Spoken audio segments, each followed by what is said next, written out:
Welcome to the Wisdom for Life podcast with David Baker. David was a former paratrooper in the 82nd Airborne Division and for over 30 years has been a preacher. He has written 5 books and is an Amazon #1 best-selling author. He is the chaplain at the county jail, pastors a church, and is the father of 11 children. Yes, 11. This podcast is here to give you wisdom for your family, your marriage, your children, your finances, your health, and your life. And now, the host of Wisdom of Life podcast, David Baker. Hello and welcome. I am David Baker, your host for the Wisdom for Life podcast. Welcome, episode number 22. We're glad that you're here. Excited to be here. Have a lot of great things planned to be able to help you and looking forward to it. So first, as you know, we want to help you give you wisdom. Wisdom for your life, your family, your relationships, your children, for your finances, for our country, to give you wisdom. Wisdom is knowing what to do and having the power to do it. What a powerful thing. We have a few segments. First, we want to teach you something you may not know, something fun and interesting. We got a joke for you, something we love, something we hate. We added a quote in there. So we have a quote every day. And we've added one more thing in there, a quote called Bible trivia. And I don't like the term for that. I don't think any Bible should be trivial. Okay? So it's not trivial, but a trivia as far as questions that we see if you know. And we'll have a little gift for you if you get it right first. So if you get this podcast, you know the answer to it. You're going to email me at askpastorbaker@gmail.com and see who is first. To be able to get that, we'll give you a shout out to you and get you something that hopefully can be a help. So, all right. And of course, we always have a gift for you, something that you can take with you. So if you have a question, email me, askpastorbaker@gmail.com. I'd love to answer questions. We'll do a podcast and throw some of those in there. Wherever you listen to podcasts, please give us a good review. We'd appreciate that. You can find us on YouTube if you want to watch a video, Wisdom for Life podcast, or on Rumble. You can watch videos there. Then our website, Wisdom for Life Podcast, and you can get a gift there always on how to get wisdom. Really important. You can follow me on David Mark Baker at Facebook, David Mark Baker on Facebook. All right, here we go. Here's a question for you to teach you something, or as we say in the South, learn you something. We got to learn some English first. But all right, how thick is the ice in Antarctica? How thick is the ice on Antarctica? Okay, what do you think? 100 feet? That's thick. 100 feet thick. How thick do you think it is? How about 300 feet? That's as thick as a football field. As thick as a football field. 300 feet, 100 yards. What do you think? How about 500 feet? You think it's 500 feet thick? How about 1,000 feet? 1,000 feet. That's over 3 football fields thick. What would you guess? Okay, you got your guess? All right, if you're listening to somebody, all right, get their guess, get this guess, pause it for a second. All right, here you go. The ice under Antarctica is, drum roll.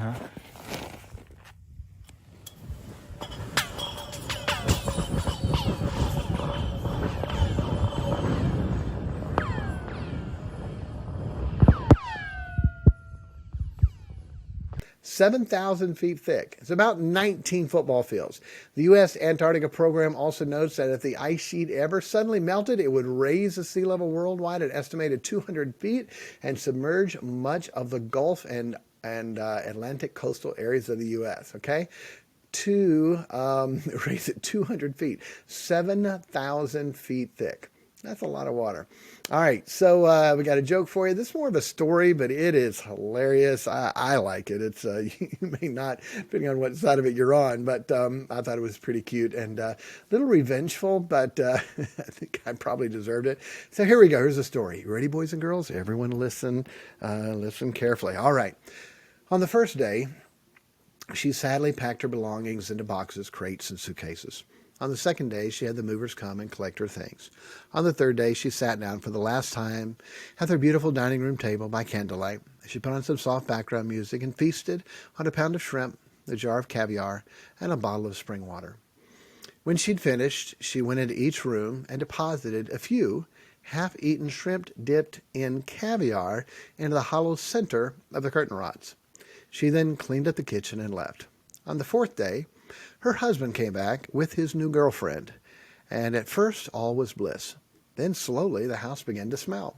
They tried everything, cleaning, mopping, airing out the place. Vents were checked for dead rodents. Carpets were steam cleaned. Air fresheners were hung everywhere. Exterminators were brought in and set off gas canisters, during which the two had to move out for a few days. And in the end, they even paid to replace the expensive wool carpeting. Nothing worked. People stopped coming over to visit. Repairmen refused to work in the house. The maid quit. Finally, they couldn't take the stench any longer and decided they had to move. But a month later, even though they'd cut the price in half, they couldn't find a buyer for their stinky house. Word got out. Eventually, even the local realtor refused to return their calls. Finally, unable to wait any longer for a purchaser, they had to borrow a huge sum of money from the bank to purchase a new place. Then the ex-wife called the man and asked how things were going. He told her the saga of the rotting house. She listened politely and said she missed her old home terribly and would be willing to reduce her divorce settlement in exchange for having the house. Knowing she could have no idea how bad the smell really was, he agreed on a price that was only 1/10 of what the house had really been worth, but only if she would sign the papers that very day. She agreed. Within 2 hours, his lawyers delivered the completed paperwork. A week later, the man and his girlfriend stood smilingly as they watched the moving company pack everything to take to their new home. And to spite the ex-wife, they even took the curtain rods. Don't you love a happy ending? So anyway, if you ever have to get someone back, that's cruel. I probably shouldn't do that. But anyway, I thought it was funny because he had a, quote, new girlfriend divorced his wife, and he was getting the house. And boy, she ended up good with that one. All right, things I love. I love babies. I love babies. They are so cute and sweet and precious. And when you get a little smile from them, their eyes light up every step along the way. I love babies. Hey, we had 11 of them, and now we've got 7 grandchildren so far, and hopefully some more coming. We only have 3 married so far. But babies are so cute and so precious. To think that someone could harm or kill a little baby is just beyond pale to me. But things I love, boy, I love babies. Things I hate, well, if I love babies, then you got to hate what? Teenagers. Okay, just kidding. I love teenagers.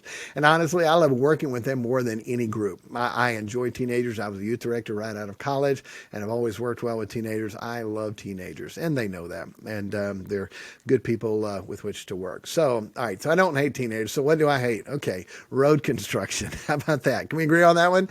Hate road construction. Boy, you're on the interstate, you're going good. All of a sudden, what? Why are they road? Oh, no, and backed up forever. Road construction. In our town, we have, it's 7th Street. It's not Main Street, but it's the main street, okay? It's the street that goes to the courthouse. It's the street that goes in front of the post office. There's some big antebellum houses. A big old funeral home is there. It's, quote, 7th Street. It's the big street. And they've had road construction in that street for 2 or 3 years. Years, not months. No, not a year, 2 or 3 years, and it still is not done. Okay? Efficient government, definitely an oxymoron. Okay? It's an oxymoron. What does that mean? A really big moron. Okay? Oxy, like big moron. Okay, that's not what it means, but it's still good. Oxymoron is a figure of speech which apparently contradictory terms appear together, like government worker or military intelligence. Okay? So anyway, better stop before I get in trouble. But yeah, I hate road construction. All right, quote of the week. Are you ready? This was quoted by many people, attributed to some different people, but you can't find out who originally said it, and who knows, probably the Apostle Paul did. But here it is. You are the only Bible some people will ever read. You are the only Bible some people will ever read. Okay? Hey, they watch you. The famous quote, most famous quote of it is something about Gandhi, where he said, "I would have become a Christian if it weren't for Christians." Christianity, wow. Jesus, wow. The precepts of Christianity were amazing. I would have become a Christian if it weren't for Christians. I wonder how many people we stop from becoming a Christian who would like to become a Christian, but they see us as Christians and want nothing to do with it. Okay? Really a big deal. All right. So you are the only Bible some people will ever read.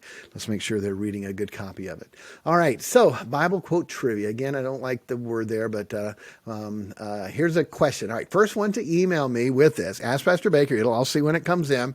And by the way, this question is not as easy as you think. Is that enough of a hint? Is that too much of a hint? All right. Here it is. Who was the second king of Israel?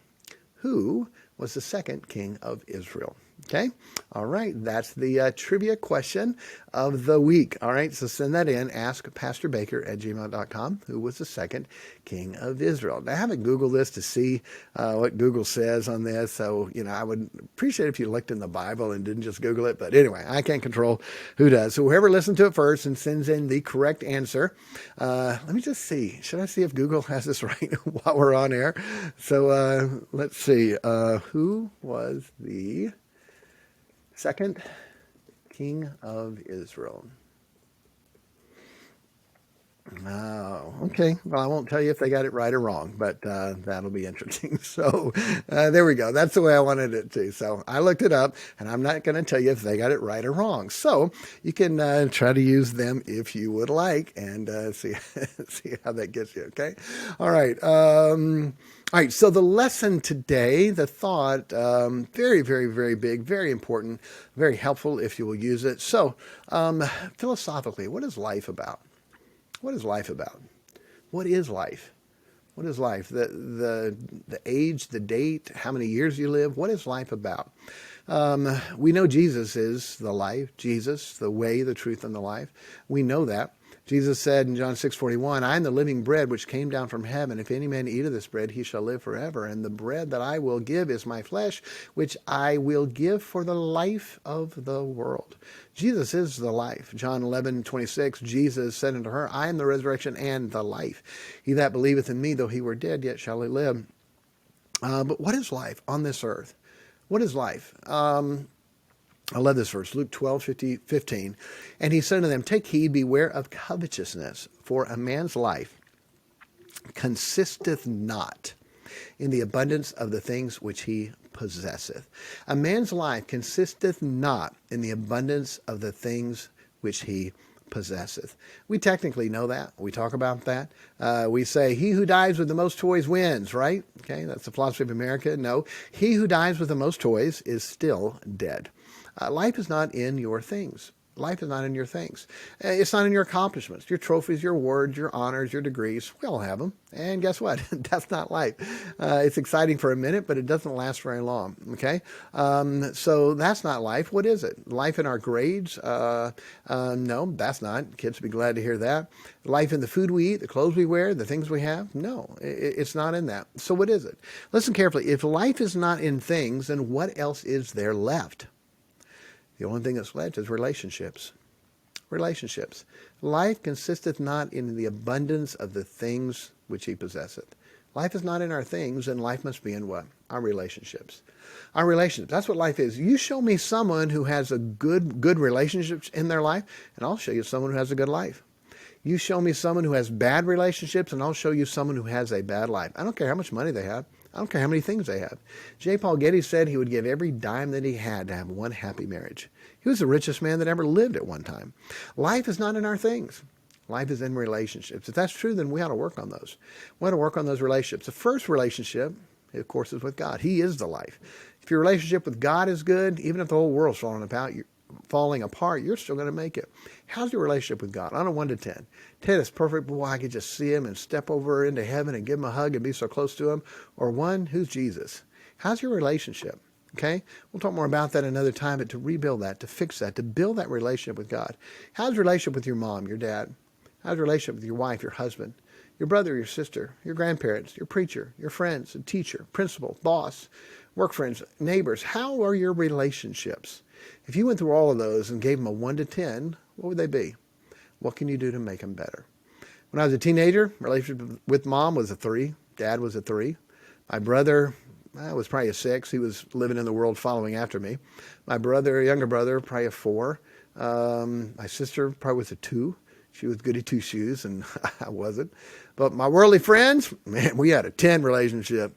My worldly girls, we had a 10. The bad teachers who agreed with me and put down my parents, we had a good relationship. Let me ask you, what do those relationships matter now? They don't. They don't. They're not around. Those worldly friends, worldly girls, bad teachers, I don't see them or have anything to do with them. How about my dad? How about my mom? How about my brothers and my sisters? Are those important? Yes, they still are. make sure you work on those relationships, the one that are always going to be there. Those worldly relationships that people spend so much time with, they're not going to be there. And eventually you're going to wake up and realize, I don't want that relationship. You grew up, they didn't. So I want to give you a little help, one quick little thing. I call it how to restore a relationship when it's gone.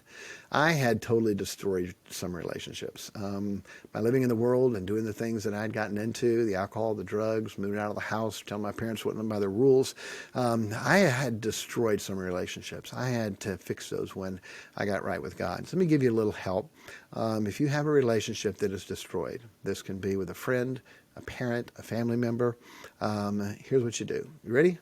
Number one, by the way, your gift is this. I'll give you this lesson if you want it. You don't have to take notes, especially if you're driving. Not a good thing. But to sit down and write a humble apology restoration letter.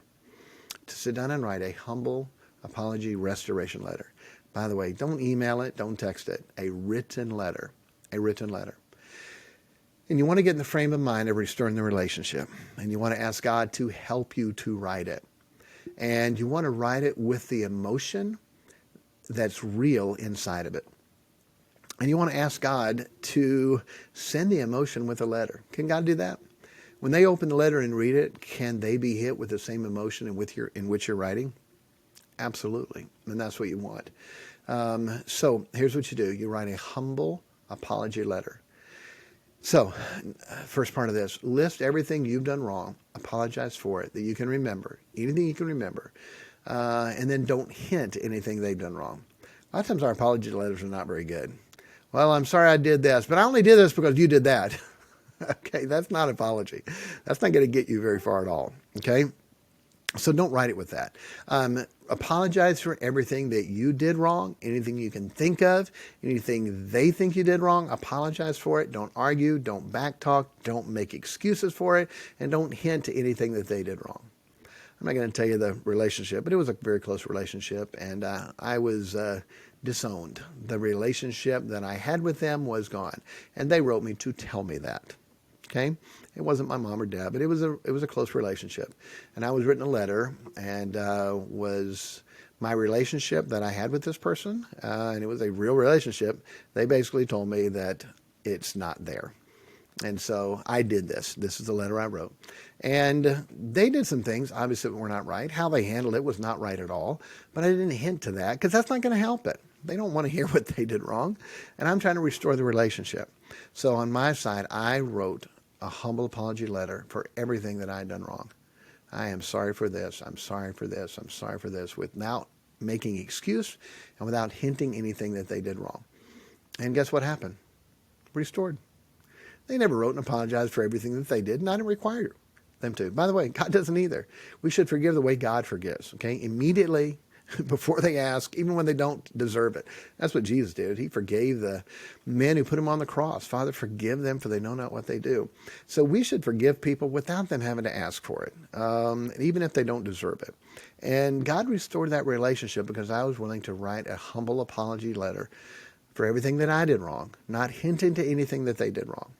Now, it didn't get to where it is right now overnight, so it probably won't be fixed overnight, but it's a start. You can build and talk from there. There's other principles that you can use. A soft answer turneth away wrath. The grievous words stir up anger. A soft answer, always kind and soft when you talk. To humble yourself, not have to defend yourself and fight for you to be right. What does it matter if you're right? Okay, you won an argument and lost a friend. You won an argument and lost a relationship. What does it matter? A gift in secret pacifieth anger. To send them a gift, a nice gift, a big gift, an expensive gift, something that they would like. Had a preacher that did me very wrong, and it bothered me. And how do you get over it? I bought him a $100 cross pen, went to visit him, gave it to him, told him the problem that I had with him. The Bible says to do that, and let him know it's forgiven, not going to hold it against him, and here's a $100 pen. And he loved the pen. This is nice, open it up. And hey, it's restored. It's better. And that's good. A gift in secret pacifieth anger. It doesn't mean a gift where he doesn't know where it's from, but without doing a public gift where everybody sees what you did. It was just between me and him. Okay? And so to be able to do that.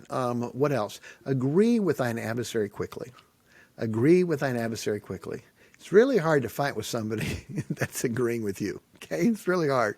You're a jerk. You're right. I agree. I am a jerk. You're an idiot. You're right. I've done some idiotic things. Well, it's really hard to fight with someone when they agree with you. So just agree. Agree with thine adversary quickly. When you can agree with them, you know what? You're right. I didn't handle that right. And most of the time you can agree honestly that you did not do everything right in that situation. Most people won't do this because of their pride. They won't humble themselves to fix a relationship because of our pride. Listen, life consisteth not in the abundance of the things which he possesseth. Life is not in your thing. You can still get more things, and it may make your life more comfortable, but it won't make you happy. It won't give you the joy and blessings. But boy, restoring relationships, fixing relationships. If there's someone out there that has hurt you or someone you've hurt that needs to be restored, why don't you do that? Why don't you go to God and say, God, I need help. I need to write this. I'm not an actor. I can't, quote, cry just at the moment. But if I think about things that are real, think about things that are heartfelt, so often a tear comes. And when that happens, I don't stop it. It's an emotion that God made. Many times writing a letter like this, that feeling and emotion will come, and I'll let it come. And I will ask God to please transfer this feeling when they read the letter. If your heart's not touched when you wrote the letter, tear it up and write it again. And write it again. And ask God to take that emotion. I've had so many times things were restored just from words on a piece of paper. How come? Because they were from the heart. And God transferred the emotion. And it hit them when they got it. And relationship restored. It's amazing how quickly we cut off relationships and don't have anything to do with people. We shouldn't do that. Life is not in things. Life is in relationships. And work to fix those and restore them when they are gone. Okay? All right. So, as you know, we always end with this. Be kind to everybody because everybody's having a tough time. And get wisdom. Get wisdom for your life. It is the principal thing. God bless. Thank you for listening to the Wisdom for Life podcast. If you have any questions for us, email us at askpastorbaker@gmail.com, and we will answer them in an upcoming podcast. The email is askpastorbaker@gmail.com.